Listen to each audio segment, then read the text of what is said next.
Hello friends, आप लोगों को मेरे चैनल पर स्वागत है।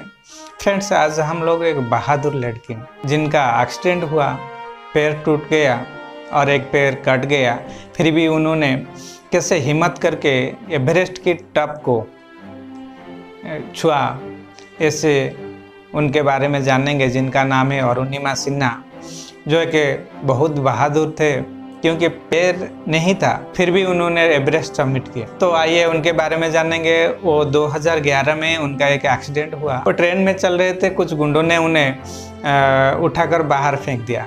वो इसीलिए क्योंकि उनके पास सोने का चेन था और वो उन्होंने नहीं दिए तो उन्हें बाहर फेंक दिए। और तभी अगले ट्रक लगा ट्रेन आ रहा था, दोनों ट्रेन के बीच में गिरे और उनका एक पैर कट गया और एक पैर में फ्रैक्चर आ गया।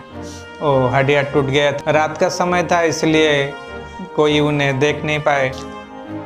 7 घंटा उन्होंने वहीं ट्रैक पर रहे और 49 ट्रेन्स की गुजरने की उन्होंने आवाज़ सुनी।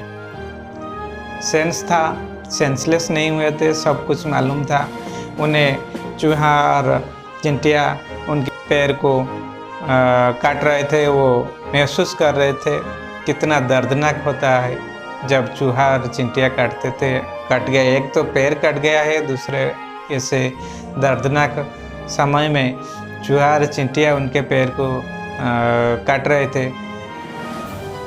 जब सुबह हुआ तो गांव वालों ने उन्हें बरेली डिस्ट्रिक्ट हॉस्पिटल में लेकर गए। ये उत्तर प्रदेश की घटना है। तो वो जो हॉस्पिटल में गए, उस हॉस्पिटल में एनेस्थीसिया नहीं था। डॉक्टर्स ने बोले एनेस्थीसिया नहीं है, कैसे उनका पैर का ऑपरेशन करेंगे। अरुणिमा जी इतना बहादुर थे कि उन्होंने बोला मैं 7 घंटे ट्रैक में रहा और 49 ट्रेन्स आते जाते हुए मैंने सुना है कि भी मैं जिंदा रहा, मुझे कुछ नहीं हुआ। तो कोई बात नहीं, आप बिना एनेस्थीसिया मेरे पैर को अलग कर दीजिए, मैं संभाल सकता हूँ। डॉक्टर सर नर्स ने एक यूनिट ब्लड दे के उन्हें बचाया। फिर आज वो एक स्पोर्ट्स मैन थे तो फिर उन्हें एम्स हॉस्पिटल ले गया। वो कहते हैं कि जब उनका वो अच्छी हो रहे थे थोड़ा तब उन्होंने देखा कि पेपर में कि उनके बारे में ऐसा लिखा गया कि अरुणिमा के पास टिकट नहीं था इसलिए वो ट्रेन से कूद गए। और कुछ पेपर में ऐसा भी लिखा गया था कि अरुणिमा सुसाइड करने गए थे। आप सोचिए कि जब एक लड़की, उनके पैर टूट गया है और एक पैर कट गया है, तो हॉस्पिटल में ऐसे हालत में उनके बारे में ऐसे बिना सोच समझ कर लिखना, ऐसा कितना दुख भरी बात होगा। जब मेडिकल में उनके बारे में ऐसा सुना गया, उन्हें बहुत दुख हुआ। निर्णय लिए कि मैं कुछ करके दिखाऊंगा। तब से उनके माइंड में एक बात घुसा था कि वो मैं करके दिखाऊंगा तो क्या करे। सबसे ऊंचा एवरेस्ट को, जिनका हाइट है 8848 मीटर, को एवरेस्ट सबमिट करने के लिए सोचा। तो उनके फैमिली तो सपोर्ट करते थे, मगर जो उनके आसपास के लोग हैं वो हंसते थे। तो उन्होंने निर्णय ले लिया है तो करके दिखाएंगे, ऐसा वो सोचे। फिर जब उनका डिस्चार्ज हुआ हॉस्पिटल में, वो घर पर नहीं गए, वो सीधा गए।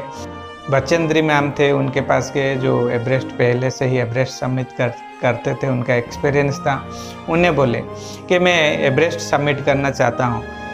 बचेंद्री मैम ने उन्हें एक बात वहीं पर बोला कि तूने ऐसी हालत में एवरेस्ट सबमिट करने का सोच लिया है तो तू एवरेस्ट सबमिट कर चुका है, तो अब लोगों को दिखाना है कैसे सबमिट करना है। उनको ऐसे बातों से हिम्मत आया, उन्होंने प्रैक्टिस किए।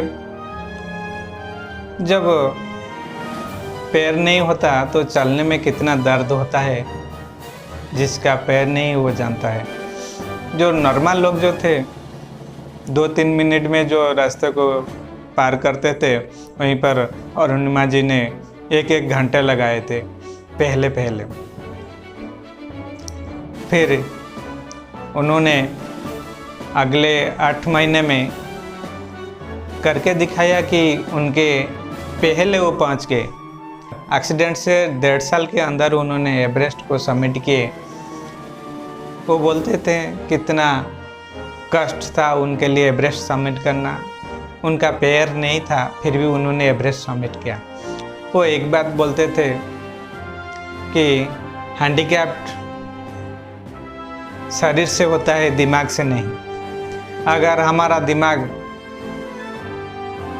ठान लेगी हम ये कर सकते हैं तो कोई भी हमें नहीं रोक सकता। सिर्फ आपको करने का जुनून होना चाहिए, उस काम में आपको खुशी मिलना चाहिए और उस काम को आप पागल के जैसा करना चाहिए, तभी जाकर आप सफलता पाएंगे। बहाना तो बहुत लोग करते हैं, मैं ऐसा नहीं कर पाऊँगा, मेरी परिस्थिति ठीक नहीं है, मेरे मनी नहीं है, मेरे पास मेरे हाथ नहीं है, पैर नहीं है, मेरे आँख नहीं है, मेरा शरीर कमज़ोर है, मैं ऐसा नहीं कर पाऊँगा। मैं आपको आज ऐसा बताऊंगा, अगर वो उनका पैर नहीं है, 2 पैर नहीं है, फिर वो अगर सफलता हो सकते हैं तो हम लोग क्यों नहीं हो सकते। कोशिश करना चाहिए, कोशिश करने वालों की कभी हार नहीं होती। जैसा हम सोचते हैं हमारी बॉडी उसी तरह से काम करता है। हैंडीकैप्ड आदमी शरीर से होता है, मस्तिष्क से नहीं। एक बात याद रखिए, लक भी उन्हीं का साथ देता है जिसको जीतने का जज्बा होता है। अगर मेरा वीडियो आपको अच्छा लगे तो लाइक कीजिए, शेयर कीजिए और सब्सक्राइब कीजिए। फिर मिलेंगे अगले एक मोटिवेशनल वीडियो में। Thank you.